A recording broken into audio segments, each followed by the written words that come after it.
Plaisir coupable. Hello, bonjour. C'est lundi, je vais m'attacher. Attends une minute, là. Ben, c'est parce que tu peux attraper le rhume, là. Ouais. Fait pas chaud en studio. Ouais. Non, ici, Oui. on est bien, c'est parfait. Tu trouves? Ah oui, c'est parfait. Mais t'es chaud, quoi. Ça va? Il est lundi, il est 9h30. Mais tout le monde est Tu me gelé. donnes-tu une chance avant d'arriver? Ça fait deux. Sacramouille. Je me sens agressé. Mais tout le monde a Je sais. froid, Ouais, on ouais, attrape je des sais. sinusites, mais toi, t'arrives puis t'es bien. Ben, je suis correct. Qu'est-ce que tu veux? Je suis un serpent. Qu'est-ce que tu veux faire? À midi, je vais T'as vous pas dire... mué, changer de peau, non? Ah non, je garde ma vieille peau. On passe à travers les saisons. À midi, il y aura avec nous... Écoute, ça va être vraiment intéressant.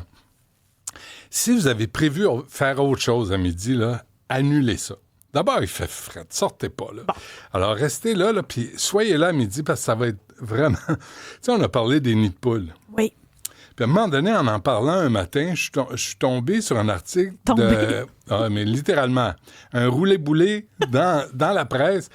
Le cas de Mélanie Guindon et aussi celui d'Annick de Saint-Hilaire, je vais recevoir en entrevue à midi. 2 femmes qui se sont plantées dans le même nid de poule à 3 semaines d'intervalle. Est-ce qu'ils ont pu se faire indemniser? On va parler de tout ça. OK. Des blessures sérieuses, là. Pas égratigner le Genre genou. traumatisme là, pas, crânien? Genre. À 3 semaines d'intervalle. Dans une piste cyclable. Est-ce qu'il y avait un détour ou est-ce qu'il était... Non. Non? Dans une piste cyclable. Là, tu dis... À Montréal, c'est connu, les routes sont défoncées, les rues sont défoncées, mais les pistes cyclables sont impeccables. Ben non, même pas. 800 millions sur 13 ans en pistes cyclables. Puis ça pardonne pas un traumatisme crânien. Tu peux avoir des conséquences longtemps. Oui, heureusement, Mme Guindon n'en a pas, mais je pense qu'elle a eu peur, puis elle a été dans le coma. Puis, tu sais, fait qu'on va revenir là-dessus, et la ville se comporte, devine comment. Est-ce qu'elle se comporte? Elle se comporte pas pantoute. Elle n'est pas confortable. Aussi, on va revenir sur le cannabis. Il y a une nouvelle étude qui est sortie. On sait que les jeunes qui ont leur cerveau en développement, c'est pas bien bon prendre du cannabis. Hey, les jeunes, fumez pas du pot! On Ça, oublie- c'est le service communautaire du jour. J'adore ça. Sur le babillard, on va le mettre... Hey, babillard. les jeunes, fumez pas du pot! J'adore ça. Mais le cerveau se forme jusqu'à 25 ans, puis on l'oublie, ça. On l'oublie rendu à mon âge. Mais ça a l'air que à 40 ans et plus, là, il y a des avantages à fumer du pot. On marche plus droit. Oui, je ne sais pas, mais on va se faire expliquer cette étude sur la consommation du cannabis qui aiderait aux performances cognitives. Hey, écoute, la FADOC va offrir des rabais à la SQDC, toi.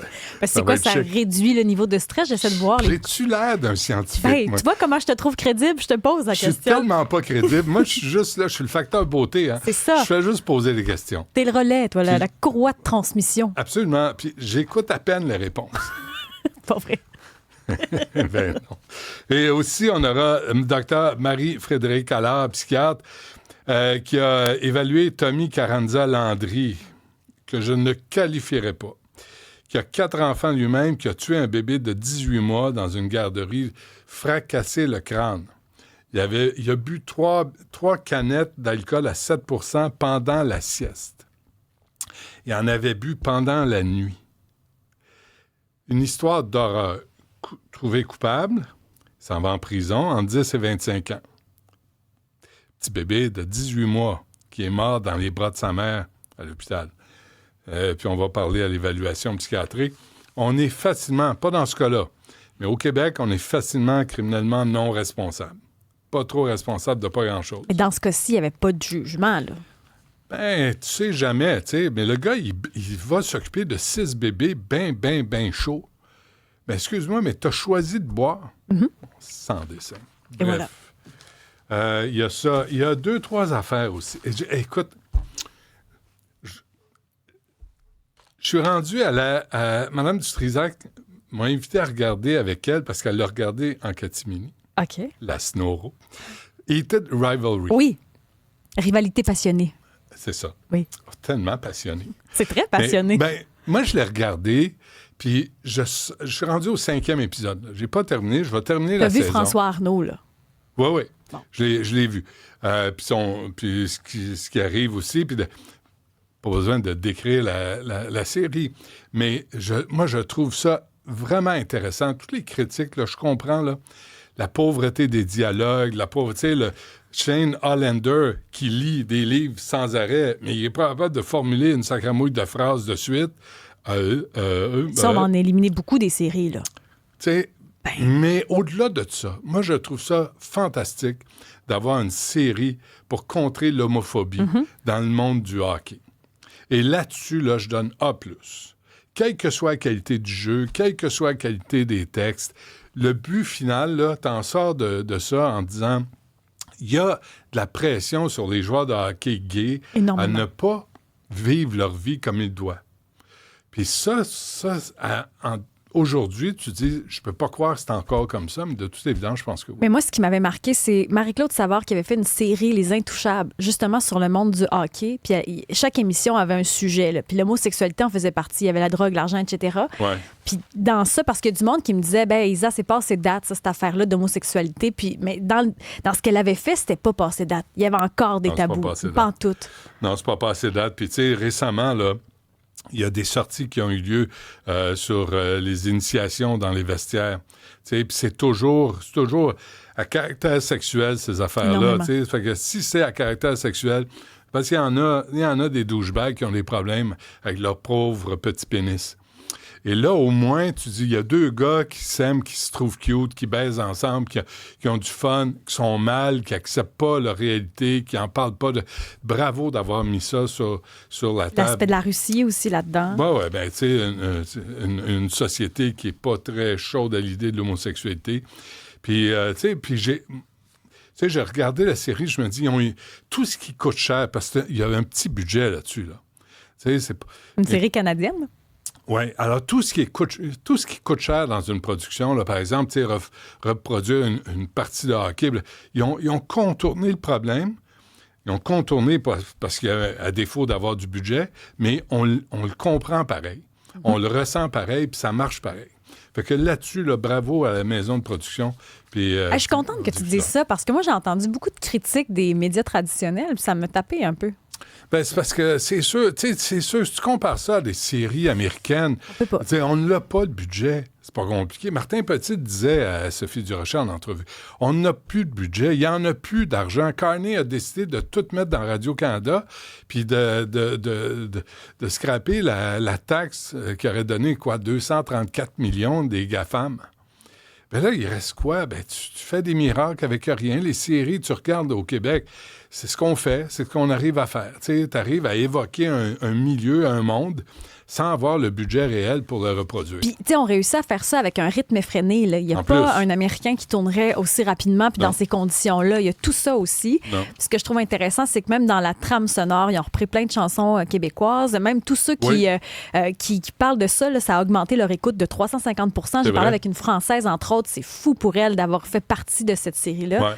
C'est exceptionnel. Oui, oui. Non, c'est bien. Alors, moi, je voulais juste... je vais finir la série.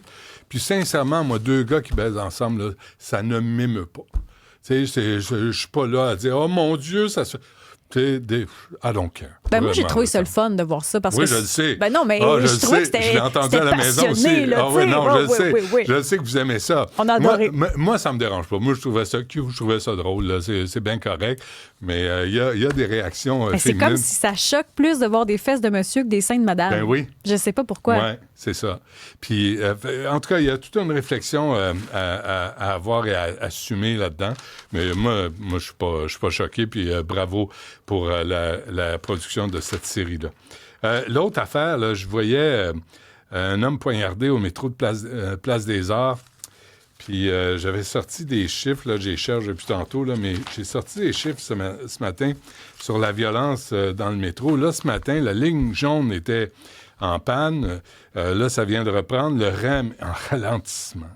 Peux-tu croire? Ah, mais ça, c'est surprenant. Ça arrive presque jamais. Là. Je le sais. Non, mais tu sais, il faut leur laisser une chance. Ça arrive de temps en temps. L'exception fait la règle. Oui, absolument. Oui.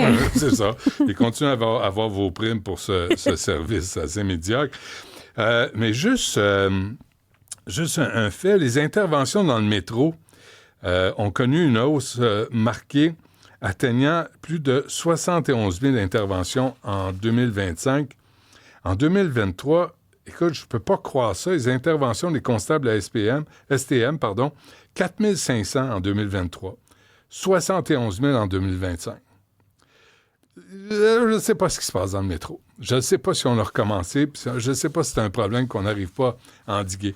Mais de toute évidence, on n'arrive pas à avoir la paix dans le métro. Mais là, on n'en parle plus.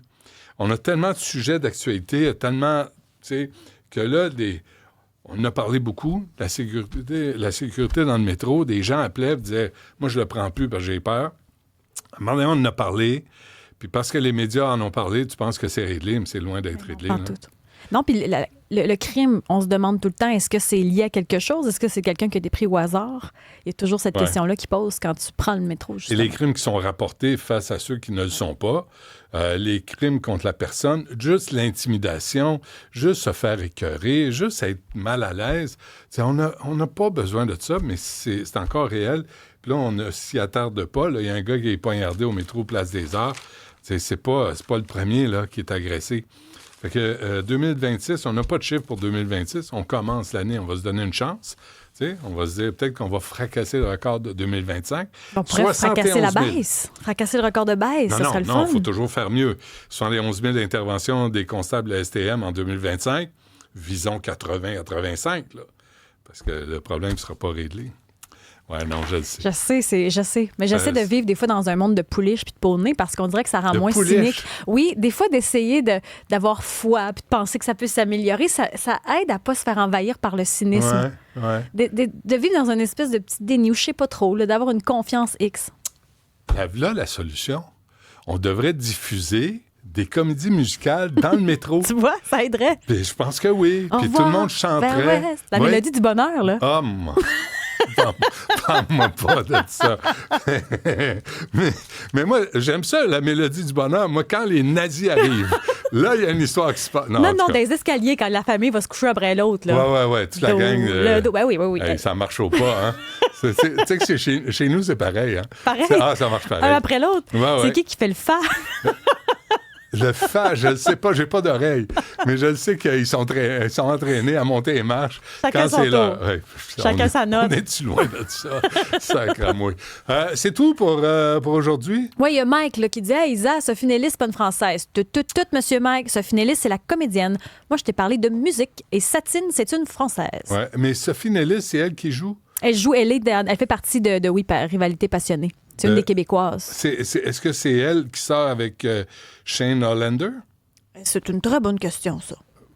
Moi, j'arrive pas, là. Je suis trop vieux. Là, Sophie Nellis, qui est aussi dans Le Sifflet maléfique, le film d'horreur. Le Sifflet maléfique, en fin de semaine. Je l'ai pas vu, ça. C'est correct. Ah, oui? Mais moi, j'aime pas beaucoup les films d'horreur. Là, c'est quoi un sifflet maléfique? Ben, c'est un sifflet aztèque.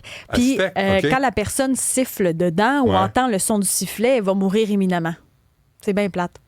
C'est un film d'horreur. Fait qu'il y a la mort. Mais encore. Ben, c'est ça. Il meurt. C'est ça le scénario? Fait que là, il l'échappe. Il y en a un autre qui le prend. Il meurt. Non, mais attends, il y a quand même une espèce de suspense. Là. Tu vois au début ta mort, tu vois qu'il y a des espèces d'entités qui s'approchent, puis là, tu as peur. Il y a tous les codes de films d'horreur. Là. La musique fait... Puis... ça, c'est Psycho en 1960. Mais là, ça, c'est les violons Psycho que je répète tout le temps. En tout cas, c'est Psycho version Céline. Arrête. Là, ça me fait peur. C'est comme le Chupacabra de Christian Page. Mais le sifflet, là, par contre, je dois dire que la musique est vraiment bonne. C'est vrai? Oui, la musique est le fun. Ouais. La facture visuelle est intéressante, mais les films d'horreur, ça me fait pas dormir. Mais là, il faut dire... Ah non? Ben, c'est parce qu'après, moi, j'aime ça. Moi, sur le coup, tirage d'adrénaline. Mais après ça, on dirait que ta maison, il y a des nouveaux bruits. Là. Il y a des nouvelles ombres qui se promènent. C'est peut-être les chips que tu as mangés. On ne sait jamais. C'est peut-être ça. Mais il faut dire aussi qu'on est rendu au 21e siècle, en 2026. Et là, pour arriver avec un film d'horreur original, je comprends que ça s'adresse à une nouvelle génération qui découvre. Mais quand tu as eu des classiques, que ce soit des comédies ou ça doit être vraiment difficile d'innover. En termes d'entourloupette là, pour faire sauter les gens sur leur siège pour un film d'horreur ou les faire rire pour une comédie ou les toucher pour une comédie romantique. Le défi est assez élevé. Bien, surtout dans l'horreur, là, où il faut que tu mises sur ton scénario. Souvent, c'est très, très mince, là. Là, je trouvais ça intéressant qu'on ait joué dans le côté aztèque de la chose. Puis non, c'est 1h30 bien tapé. Mais tu sais quoi le problème avec les films d'horreur? C'est la justification de l'horreur. Puis à chaque fois, il tombe dans le vide. Tu sais, c'est toujours... Puis où est-ce que je lisais ça? Il y avait... j'ai vu... Quand j'ai fait Christian Page, quand il est venu, il parlait d'Amityville. Ça, c'est épouvantablement épeurant. Mais il y a eu un documentaire qui est fascinant sur Amityville et il y a un moment, là, c'est un détail, c'est une anecdote. Il y a un espèce d'historien de film qui dit, c'est drôle, ou une femme, il dit, c'est drôle, on est toujours en train de dire, c'est hanté parce que c'est construit sur un cimetière autochtone ou des Premières Nations. Puis Amityville Horror, c'est pareil. The Shining, c'est comme ça. Puis là, tu te dis, mais qu'est-ce qu'ils ont de si méchant, les Autochtones, tu sais? Je veux dire, de ramener des fantômes puis des esprits. Puis tu te dis, hey, ça marche pas. Fait que déjà, ça, là, si vous faites un film d'horreur, construisez pas sur un cimetière de personnes autochtones. Déjà, moi, à Amityville, je m'en suis pas remis, je pense, là. C'est vrai. C'était épeurant, c'était bien fait. Oui, tu sais que c'est pas vrai. Oui, mais même si tu sais que c'est pas vrai, Chucky, techniquement, j'ai pas vu de poupée marcher de même, mais comme Chucky, oui? Je suis pas capable de les couper. Moi, Chucky, tu passes ça dans le grinder puis t'en parles plus. Non, c'est parce que s'attaquer aux trucs d'enfants, non. Ça, moi, les enfants dans les films d'horreur, j'en marque pas. Je change de poste. J'aime pas ça. Je regarde Heated Rivalry. Ça me met dans une meilleure atmosphère. Chaleureux. Oui, sympathique. Chaleur humaine. Et voilà. Beaucoup de chaleur humaine. C'est pour ça que t'es pas prête en studio. Oui. Non, moi, je suis plein de chaleur humaine. T'es plein de passion. Même sur la glace. C'est assez. On revient après ceci.